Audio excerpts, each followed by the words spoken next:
প্রথম আলোর প্রধান শিরোনাম, ছাত্র সংসদ নির্বাচন, প্রচার শুরু, উৎসবমুখর ক্যাম্পাস, ডাকসু নির্বাচন। প্রতিবেদনটিতে বলা হয়, শিক্ষার্থীদের প্রত্যাশা যেন শিক্ষার সুস্থ পরিবেশ ফিরে আসে, লেজুর ভিত্তিক ছাত্র রাজনীতির অবসান হয়, ক্রীড়া ও সাংস্কৃতিক কর্মকাণ্ডের প্রসার ঘটে। ডাকসুতে এবার প্রার্থী 471 জন, এর মধ্যে ছাত্রী 62 জন। ভোটের দিন স্ট্রাইকিং ফোর্স হিসেবে দায়িত্ব পালন করবে সেনাবাহিনী।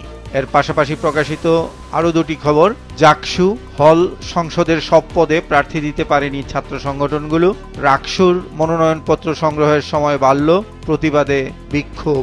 দ্বিতীয় প্রধান শিরোনাম, জুলাই সনদ চূড়ান্ত হতে আরও সময় লাগবে, জাতীয় ঐকমত্য কমিশন। খবরটিতে বলা হয়, সনদের সমন্বিত খসড়া নিয়ে দলগুলোর মতামত কমিশন পর্যালোচনা করছে। আর জাতীয় ঐকমত্য কমিশনের সহসভাপতি অধ্যাপক আলী রিয়াজের উদ্ধৃতি দিয়ে এতে বলা হয়, কমিশনের লক্ষ্য 15 সেপ্টেম্বরের মধ্যে সনদ চূড়ান্ত করা। প্রতিরক্ষা ইস্যু নিয়ে প্রকাশিত খবরের শিরোনাম, চীনের 12টি J-10C জঙ্গি বিমান কিনতে চায় বাংলাদেশ। বিশেষ এই প্রতিবেদনটিতে বলা হয়, আগামী দিনের চ্যালেঞ্জ মোকাবেলায় সক্ষম করে তুলতে 3 বাহিনীর আধুনিকায়ন চলছে। এরই অংশ হিসেবে J-10C বিমান কিনতে চায় বাংলাদেশ। জাতীয় কবির মৃত্যুবার্ষিকী ঘিরে শেষ পৃষ্ঠায় প্রকাশিত খবরের শিরোনাম, আজ জাতীয় কবির 49তম মৃত্যুবার্ষিকী। এতে বলা হয়, মৃত্যুবার্ষিকীতে কবির প্রতি অকৃত্রিম ভালোবাসা জানাবেন দেশের মানুষ। পিজিবি বিএসএফ মহাপরিচালক পর্যায়ের সম্মেলন শুরু হয়েছে গতকাল। এ নিয়ে খবর, বিজিবি ও বিএসএফ মহাপরিচালক পর্যায়ে সীমান্ত সম্মেলন শুরু। সমকালের প্রধান শিরোনাম, সংস্কারে আর ছাড়ের পক্ষে নয় বিএনপি, স্থায়ী কমিটির বৈঠক। খবরটিতে বলা হয়, গণভোট, গণপরিষদের দাবি অবাস্তব, সাংবিধানিক সংস্কার সংসদই করবে, অন্যগুলো ভোটের আগে কার্যকরে আপত্তি নেই। জামাত ছাড়া অন্যদের সঙ্গে ভোটের জোট হতে পারে। নারীর প্রতি সহিংসতা নিয়ে শেষ পৃষ্ঠায় প্রকাশিত বিশেষ আরেকটি খবর, বেড়েছে ধর্ষণ, হত্যা, নির্যাতন। প্রতিবেদনটিতে উইকেনের প্রধান নির্বাহী জিনাতারা হকের উদ্ধৃতি দিয়ে বলা হয়, আইনের শাসন প্রয়োগ না হওয়াই বড় চ্যালেঞ্জ।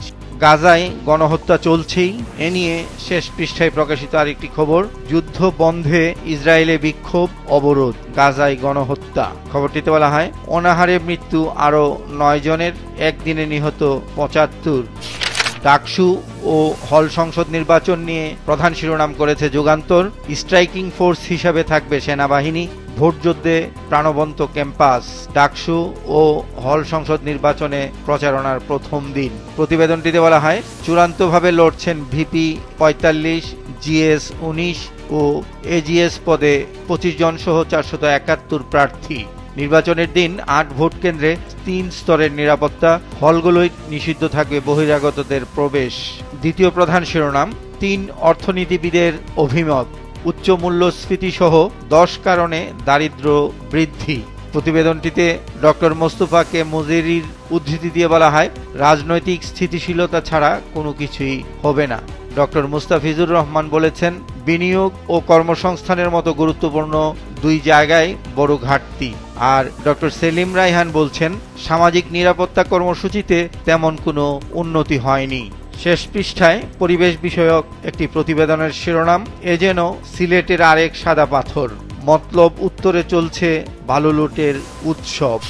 কালের কণ্ঠের প্রধান শিরোনাম, পাঠ নয় মাঠেই বেশি সরব, শিক্ষাঙ্গনে অস্থিরতা। খবরটিতে বলা হয়, বিশ্ববিদ্যালয়ে বিভিন্ন দাবিতে আন্দোলন লেগেই আছে। 14 সেপ্টেম্বর থেকে মাধ্যমিক শিক্ষকদের কর্মবিরতির হুমকি, বেতন বৃদ্ধির দাবিতে 30 আগস্ট প্রাথমিক শিক্ষকদের মহাসমাবেশ, আর ছাত্র সংসদ নির্বাচনের দাবিতে ক্যাম্পাসে ক্যাম্পাসে আন্দোলন। এর পাশাপাশি প্রকাশিত আরেকটি সংবাদ, 3 দাবিতে প্রকৌশল শিক্ষার্থীদের দিনভর শাহবাগ অবরোধ, আজ লং মার্চ টু ঢাকা কর্মসূচি। গতকাল বেশ কয়েকজন অতিরিক্ত বিচারক শপথ নিয়েছেন। এ নিয়ে প্রকাশিত খবরের শিরোনাম, শপথ নিলেন হাইকোর্টের 25 জন অতিরিক্ত বিচারক। বিএনপি নেতা সালাউদ্দিন আহমেদের উদ্ধৃতি দিয়ে প্রকাশিত খবরের শিরোনাম, জামায়াতের সঙ্গে জোটের সম্ভাবনা নেই। সিপিডির গবেষণা ঘিরে শেষ পৃষ্ঠায় প্রকাশিত খবরের শিরোনাম, করের হার বড় বাধা মনে করেন 82% ব্যবসায়ী। খবরটিতে বলা হয়, দুর্নীতির অভিযোগ 72% কোম্পানির, জবাবদিহির ঘাটতি দেখছে 79% প্রতিষ্ঠান। আজকের পত্রিকার প্রধান শিরোনাম, মুক্ত পরিবেশে ভোটের লড়াই শুরু, ডাকসু নির্বাচন। ভারতের উপর ট্রাম্পের শুল্ক আরোপ নিয়ে প্রকাশিত খবরের শিরোনাম, ট্রাম্পের শুল্কে দিশেহারা ভারতের ব্যবসায়ীরা, মার্কিন পাল্টা শুল্ক। খবরটিতে বলা হয়, মার্কিন শুল্ক কার্যকর হচ্ছে আজ থেকে, থেমে যাচ্ছে তৈরি পোশাক কারখানার উৎপাদন, ধাক্কা লেগেছে অলংকার শিল্পে এবং চিংড়ি উৎপাদনেও। পরিবেশ দূষণ নিয়ে শেষ পৃষ্ঠায় প্রকাশিত খবরের শিরোনাম, দূষণে প্রাণ যায় যায় হাকালুকি হাওরের, মৌলভীবাজারের জুড়ি।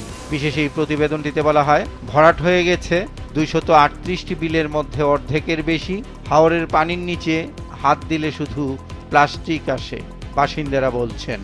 আর জেলা প্রশাসন জানিয়েছে, হাওর সুরক্ষার জন্য বিভিন্ন উদ্যোগ নেওয়া হবে।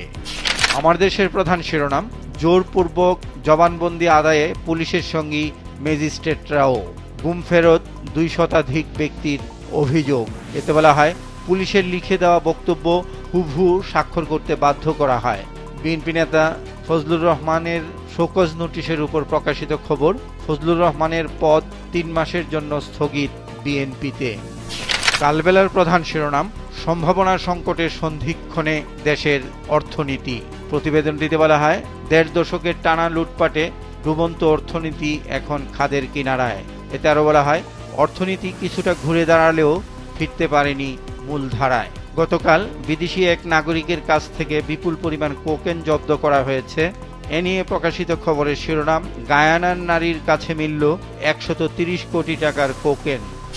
দেশ রূপান্তরের প্রধান শিরোনাম, অন্যায্য নজরদারিতে শাস্তি, সরকারি কর্মকর্তা কর্মচারী। বিশেষ এই প্রতিবেদনটিতে বলা হয়, মোবাইল ফোনের লোকেশন সংক্রান্ত তথ্য এনটিএমসি থেকে সংগ্রহ করে বিভাগীয় মামলায় শাস্তি দেওয়া হচ্ছে। এনটিএমসির কর্মজীবী অথবা সাধারণ নাগরিকের তথ্য সংগ্রহের আইনগত কোনো বৈধতা নেই। নাফ নদী নিয়ে শেষ পৃষ্ঠায় প্রকাশিত খবরের শিরোনাম, নাফ নদীর আতঙ্ক আরাকান আর্মি। এতে বলা হয়, মাঝে মধ্যেই ট্রলার সহ ধরে নিয়ে যাওয়া হচ্ছে জেলেদের।